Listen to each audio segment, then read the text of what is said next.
بالأستاذ بعلم النفس الجنائي رامي الحوتي، اللي هو ضيف معنا في القسم الأخير من هذا البرنامج.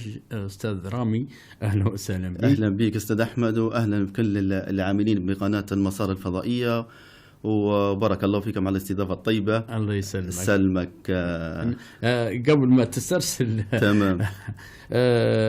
طبعا نحن حوارنا حيتعلق بالإدمان، إدمان التعاطي المخدرات وبشكل عام، ونتحدث أيضا عن البرنامج التثقيفي التوعوي بمخاطر تعاطي المخدرات لدى نزلاء سجن الكويفي. يعني طبعا أنتم عندكم سلسلة من المحاضرات، مزبوط. أعتقد انتهت أمس الاثنين، فنبوك تحكينا عن هذه البرامج الثقافية أو التوعوية التي تقام بين الحين والآخر داخل هذه السجون، سجون الإصلاح والتأهيل، ومدى فعاليتها وغيرها من التفاصيل. نعم. بارك الله فيك. طبعا أبارك وأهني للشعب الليبي والقيادة العامة للقوات المسلحة بقيادة السيد المشير خليفة بالقاسم حفتر على الذكرى الثامنة لعملية الكرامة وثورة الكرامة، وكل الكوادر والعاملين بجهاز الشرطة القضائية، ولا سيما جهاز فرع الشرطة القضائية بنغازي ومؤسسة الإصلاح والتأهيل بنغازي برئاسة السيد العميد صلاح عبد القادر المغربي رئيس فرع شرطة قضائية بنغازي، ومدير السجن سيادة العميد نصر البرغتي، وكل ضباط وضباط الصف وموظفين وأفراد ومنتسبين جهاز الشرطة القضائية، ولا سيما مؤسسة الإصلاح والتأهيل بنغازي. بالنسبة للندوة، طبعا أنا مشرف ومعد الندوة مع التعاون مع العميد ناصر الزاوي مدير مكتب الرعاية والتأهيل النزلاء بالمؤسسة. طبعا الندوة كانت بعنوان الندوة تثقيفية توعوية بمخاطر التعاطي لدى نزلاء مؤسسة الإصلاح والتأهيل الكويفي، وجميع نحن نتمنى حتى الموضوع إن شاء الله ننتقلوا به للمؤسسات الثانية.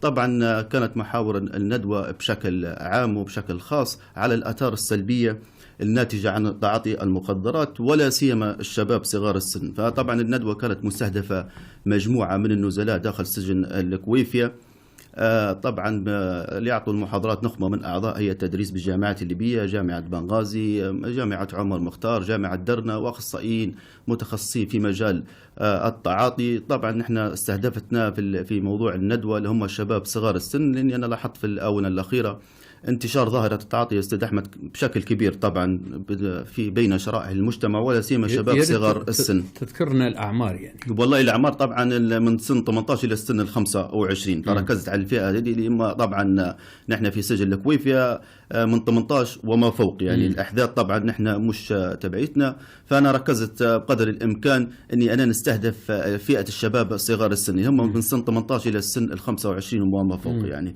فالحق يعني الآثار الإيجابية للندوة وللبرنامج، يعني هو استمر البرنامج طبعا 3 أيام لمدة أسبوعين، يعني فترات يعني مش بشكل مستمر، لأن طبعا عندنا نحن نظام داخل السجن وقصة الزيارات والكلام، فنحن درناه يعني بمثابة يعني أو معادل محاضرتين في الأسبوع. وكان طبعا الحفل الاختتامي أمس بحضور نخبة من الشخصيات البارزة في بنغازي، والحمد لله يعني أثارها الإيجابية. لقيت أن الناس هذوم بصراحة يعني في منهم اللي هم النزلاء، في منهم أنهم بيصلحوا من وضعهم ويصلحوا من حالهم. طبعا موضوع الإصلاح والتأهيل، عملية التأهيل طبعا هذه آخر عملية في مؤسسات الإصلاح والتأهيل. أستاذ رامي، نبيك تعطيني فكرة عن هذا البرنامج التدريبي. ماذا أعددتم في هذا البرنامج التدريبي وقدمتوه لهؤلاء النزلاء؟ طبعا البرنامج يحتوي على مجموعة من المحاضرات التثقيفية التوعوية، كل محاضرة تشمل عنوان معين وتشمل برنامج معين بشكل عام. والمحور الرئيسي والجوهر الرئيسي في الموضوع اللي هو مخاطر التعاطي، سواء كان من الناحية الصحية أو الاضطرابات أو المشاكل حتى الأمنية. اللي طبعا احنا ما ننسوش إن حتى الجرائم الجنائية في الفترة الأخيرة، في الآونة الأخيرة في جميع مدن ليبيا بصراحة كانت الأسباب الرئيسية وسببها الرئيسي أو العامل الرئيسي منها التعاطي، خاصة القضايا الجنائية على سبيل المثال القتل أو السرقة أو التعاطي. فحتى النزلاء جيت تتكلم معاه مثلا أو تحكي معاه يقول لك أنا درت الشيء هذا أو درت السلوك الإجرامي وأنا مش واعي، يعني أنا ما كنتش واعي، أنا كنت فاقد.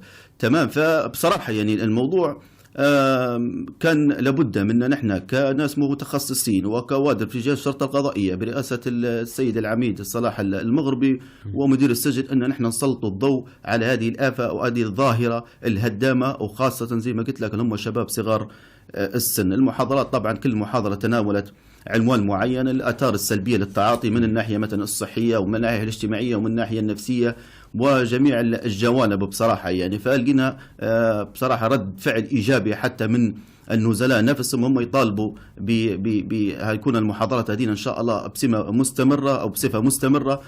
نأمل إن شاء الله من الجهات المعنية بأن يكون يعني في دعم لمؤسسة إصلاح وتأهيل سجل الكويفية فرع شرطة قضائية بنغازي برئاسة العميد صلاح المغربي. بصراحة من الشخصيات الممتازة، أول ما طرحت عليه الفكرة يعني إنسان كان متعاون ومتفاعل مع الموضوع يعني بشكل يعني كبير. مدير السجن كذلك العميد ناصر الزاو وجميع الكوادر اللي هم عاملين بجهاز الشرطة القضائية فرع بنغازي كانوا بصراحة يعني مدين يد العون، من حتى الرائد ونيس بوعجيلة وهيئة الأمن والسيطرة والمجموعة اللي مع وحدة النظام. كنا خلية نعتبره يعني خلية تشتغل لصالح هؤلاء النزلاء. وأنا نأمل بصراحة يا أستاذ أحمد من المنبر المبارك أن نحن الموضوع هذا موضوع البرامج التثقيفية التوعوية أن نحن ننتقل بين إلى المؤسسات الإصلاح والتأهيل الأخرى مثلا في خاصة في المنطقة الشرقية. وهو ندل أن السجون في المنطقة الشرقية أن هي التعامل وفقا لحقوق الإنسان، وهذه لفتة كويسة. أنت تبي تشير إلى هذه النقطة أن هناك بعض الأخبار المضللة بالضبط والمدسوسة كيف ما يقولوا تشير إلى أن هذه السجون خاصة في السجل الكويفي فيه انتهاكات وفيه يعني تجاوزات ضد حقوق الإنسان.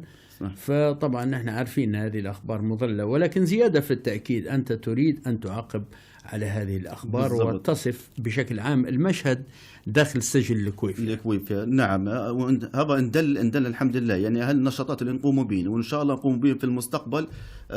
هذه كما قلت يعني أستاذ أحمد اندل أن نحن المؤسسات الإصلاح والتأهيل والسجون في المنطقة الشرقية أن هي تشتغل أو تعمل وفقا لحقوق الإنسان، ولا سيما حتى المؤسسات اللي وقعت تحت سيطرة القوات المسلحة بقيادة السيد المشير خليفة حفتر. وهذا ندل الحمد لله يعني أن صدى حتى الموضوع من الناحية الإعلامية أنه واخد مجال كويس، وأن مؤسسة إصلاح والتأهيل الكويفية تشتغل يعني وفقا لحقوق الإنسان وتقدم في أنشطة وتقدم في أمور رغم قلة الإمكانيات. أنا نشير نقطة أستاذ أحمد ونستغل هاللقاء المبارك، قلة الإمكانيات اللوجستية.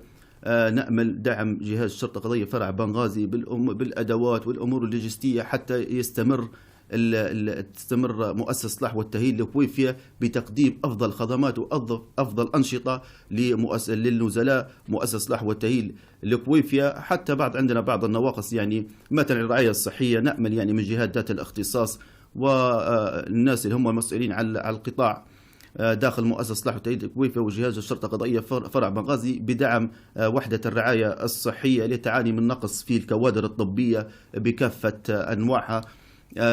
كذلك يعني بعض المتخصصين والأخصائيين في الجانب النفسي أو الجانب الاجتماعي. فنأمل يعني حتى من الجهات ذات الاختصاص بدعم فرع شرطة قضائية بنغازي ومؤسسة إصلاح والتأهيل بحيث أن نقدموا يعني خدمة تكون أفضل يعني بإذن الله صلاح الوطن والمواطن، حتى يطابق الاسم أو العنوان العريض بهذه المؤسسة الإصلاح والتأهيل. يجب أن يوازي ذلك وجود مثلا ملاعب رياضية بالزبط. لممارسة الرياضة، الرعاية الصحية، مكتبة ثقافية، رعاية صحية، مسجد، محاضرات توعوية. هذه موجودات يا أستاذ أحمد. النشاط تو قايم به العقيد حمد البرغتي ماسك مكتب النشاط بالمؤسسة. في دوريات نقوم بهم حاليا، في دوري لنزلاء مؤسسة إصلاح والتأهيل الكويفية وفي أنشطة أخرى، وحاليا حتى في دورة يعني بعض النزلاء موضوع الحلاقة يعني كحرفة مهنية كويسة حتى كرعاية لاحقة للنزلاء مسؤول عليها مكتب الرعاية والاجتماعية، ونحب نحييهم في هذا اللقاء المبارك. لكن حتى الرعاية الصحية نحن أهم شيء الجانب الصحي كذلك للنزيل لابد من النظر، ونأمل من الجهات ذات الاختصاص أن يتم دعم حتى الجانب الصحي والرعاية الصحية بتوفير على سبيل المثال الأجهزة، كذلك ناس متخصصين يعني في جميع التخصصات، الأطباء المتخصصين وغيرها من الأمور. رغم ذلك مؤسسة الإصلاح والتأهيل تقدم في خدمات إنسانية، تقوم بأنشطة بصراحة يعني ما نبش أنا نذكر شخص دون شخص، ولكن برئاسة العميد صلاح المغربي كرئيس فرع شرطة قضية بنغازي زادت الآونة الأخيرة الأنشطة، ونخيل دل هذا النشاط يعني وهذا البرنامج، ونأمل طيب. أن البرنامج ننتقل به لباقي المؤسسات والإصلاح والتأهيل. نحن الآن بحديثنا عن هذه الدورات أو البرامج التوعوية والتثقيفية لنزلاء سجل الكويفية، نقول بأن التعاطي هو نتيجة في العموم وليس آسف يعني نبغى نحكوا على مثلا الفقر، النتيجة وليس السبب هو التعاطي بالضبط. لأن السبب ربما يكون الفقر، التفكك الأسري، عدة عوامل السوء. نعم هو عدة عوامل. التعاطي طبعا عدة عوامل، حتى زيادة معدلات الجريمة في الفترة الأخيرة أستاذ أحمد، وهذه يعني إشارة مهمة. زيادة معدلات الجريمة وخاصة الجرائم الجنائية، يعني القتل بكافة أنواعه، انتهاك بعض الحرمات أو غيرها، هذين كلهم تلقى السبب الأساسي أو ربما العامل الأساسي والرئيسي فيهم التعاطي. حتى لما جيت تسأل مع النزيل، تسأله وتقعد معه وكذا، يقول لك والله ندرت الشيء هذا، يقول لك أنا ما كنتش واعي. وفي نفس الوقت شو اللي يخليه يتعاطى؟ عدة أسباب. أولا أنا دائما نقول من أسباب التعاطي أو دخول الشخص لمرحلة التعاطي أو الإدمان، اللي هو إذا وقع أو إذا يعني خلينا نقول اهتز الخط الدفاع الأول، فهذا هو انذار يعني أو عامل رئيسي اللي هو الجانب الأسري. الأسرة، إذا الخط الدفاع الأول الأسرة، إذا حدث مثلا شيء معين أو خلل في الأسرة كالرقابة أو غيرها، هنا انذار أو مؤشر قد يساعد في دخول الشاب أو الشخص لموضوع التعاطي. الجهل، أسباب كثيرة يعني الفقر، الجهل أو غيره، التفكك الأسري، جميع العوامل الاجتماعية والنفسية والصحية تؤدي بالتالي إلى موضوع التعاطي. ومن هنا نحن يعني كنا حبينا نسلط الضوء على ظاهرة التعاطي، وعرضت الموضوع على الجهات ذات الاختصاص، وأولا من رئيس صلاح المغربي، العميد صلاح المغربي رئيس فرع شرطة قضية بنغازي، نحييه بصراحة لأنه من الشخصيات المتعاونة، ومدير مؤسسة الإصلاح والتأهيل ناصر البرغتي، وكذلك العميد ناصر زو، وجميع الكوادر ضباط الشرطة قضية من الضباط وضباط الصف، لأن الموضوع حظى. نحن البرنامج اللي عديناه أو قمنا به يا أستاذ أحمد فمر بعدة مراحل لوجستية، فكلما بصراحة يعني وحدة النظام، جميع الشؤون النزلاء، مكتب الرعاية الاجتماعية، كذلك هيئة الأمن والسيطرة، جميع الجهات ذات الاعتبار أو ذات الاختصاص كانوا بصراحة كلهم مدين يد العون بهذا الموضوع. من اللي مشارك معك أخرى في سلسلة المحاضرات؟ سلسلة أعضاء هيئة تدريس من جامعة بنغازي، مثل الدكتور مفتاح عبد العزيز، الدكتور محمد حمزة من جامعة البيضاء، كذلك أستاذ سعاد المجبري، مجموعة من الأخصائيين وأعضاء هيئة التدريس اللي هم متخصصين في جانب الصحة النفسية والاجتماعية، وكذلك متخصصين في علاج الإدمان والتعاطي.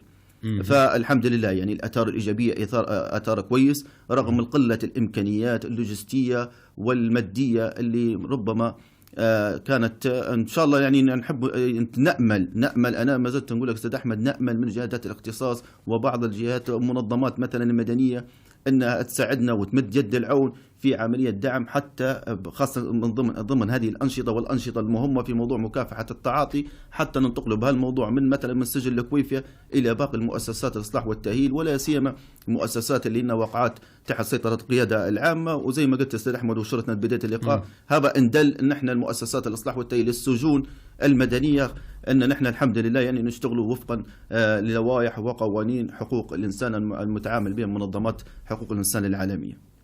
طيب نبو الناس يعني أثر هذه المحاضرات على اختلاف يعني طبيعتها ونوعيتها داخل سجون الإصلاح والتأهيل على نفسية النزلاء شو تكون النتيجة في العموم؟ يعني النتيجة في العموم أول شيء ما لاحظناه مطالبة حتى النزلاء في أنفسهم اللي هم الفئة اللي احنا استهدفنا 30 نزيل. طبعا الإمكانيات لما جيت قضايا التعاطي في سجل الكويفية يعني عديدة، فنحن قلنا خلينا نبدو ب30 نزيل كمبادرة أولى، أو بحيث أنه يكون إن شاء الله الموضوع هذا بصفة مستمرة في الأيام القادمة. بالنسبة للآثار الإيجابية من الانطباع اللي كونته شخصيا على الموضوع، بصراحة يعني لقيت الناس اللي قدامي في منهم اللي دخل على موضوع التعاطي لعدة دوافع ولعدة أسباب، قد كما قلنا نحن الجهل، الفقر وغيره. هذه عوامل قد تكون عوامل رئيسية وقد تكون عوامل مساعدة، يعني مش بشكل مباشر، وفي دوافع ثانية يعني تساعد في دخول الشخص أو تكون يعني تسبب في موضوع التعاطي، كذلك الرفاق السوء وغيره من الأمور والعوامل. الآثار الإيجابية والآثار الإيجابية يعني أنا لاحظتها من خلال ردود الأفعال النزلاء، فكانوا يعني في منهم من خلال حتى التواصل معهم والكلام معهم أثناء المحاضرات. حتى لما انتهت آخر محاضرة اللي هو كان الأسبوع اللي فات، فقالوا يعني واحد منهم تحسف يعني وزعل، وفي واحد من النزلاء قال أنا المفروض اليوم عندي كما تقول عندي عيادة خارجية، عندي العرض على العيادة الخارجية، قال أنا احتضرت أني أنا نطلع العيادة الخارجية بسبب أني أنا لقيت في الموضوع المحاضرات هنا موضوع مهم، وبصراحة إنسان يعني حتى يعني الدمعة زي ما يقولوا فيها بكاء قدامنا، وقال أنا الحمد لله أنكم أنتم ناس اهتميتوا بينا وناس تعاملوا فينا معاملة إنسانية، وقال نحن نتمنى حتى الموضوع هذا يستمر بشكل دائم وبصفة مستمرة. فلما يكون ردود الأفعال من خلال المستهدف نفسه اللي هو النزيل بطريقة إيجابية وطريقة إنسانية، فأنت يعني بديت أنك أنت توصل أو تحط نفسك في الاتجاه الصحيح. نعم. أنت شايف أكيد أن هذا الأمر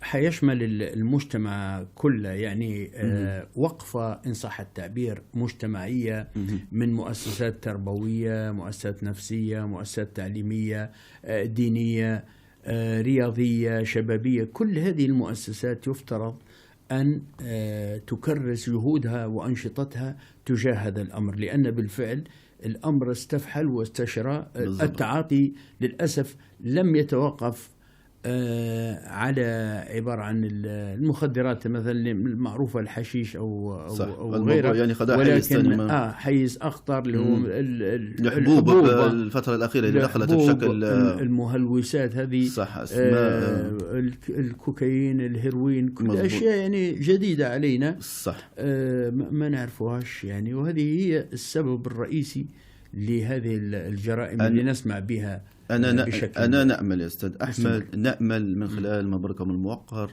يعني أن يكون في دعم، وخاصة في مؤسسات الإصلاح والتأهيل.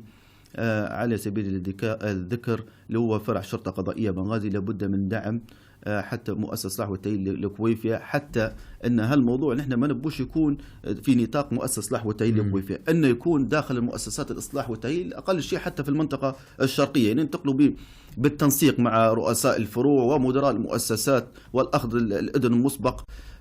فنتمنى ننتقلوا به في المنطقة الشرقية بالكامل كبرامج تدريبية تثقيفية توعوية مكافحة التعاطي والمخدرات لنزلاء المؤسسات، وحتى كله يدخل في موضوع إعادة تأهيل السجين أو النزيل. ونحن إن شاء الله للفترة الجاية قاعدنا تو نعد في برنامج اللي هو دليل مهني لعملية تأهيل النزلاء بمؤسسات الإصلاح والتأهيل، يكون أقل شيء حتى في المنطقة الشرقية أو في ليبيا عامة. الموضوع هذا إن شاء الله تصور أول بالدليل المهني أني أنا قاعد نشتغل عليه، مشاركيني ناس متخصصين، سيتم عرضه على جهات ذات الاختصاص، بحيث أن الدليل هذا حتى الناس الأخصائيين أو الناس اللي هم مسؤولين عن المؤسسات أقل شيء يكون عندهم حجر الأساس أو الركيزة الأولى، بحيث أنه يقدر يستندوا منه أو أنهم يعتمدوه في عملية الأنشطة وعملية البرامج التدريبية لدى نزلاء مؤسسات الإصلاح والتأهيل، ولا سيما في المنطقة الشرقية أو في ليبيا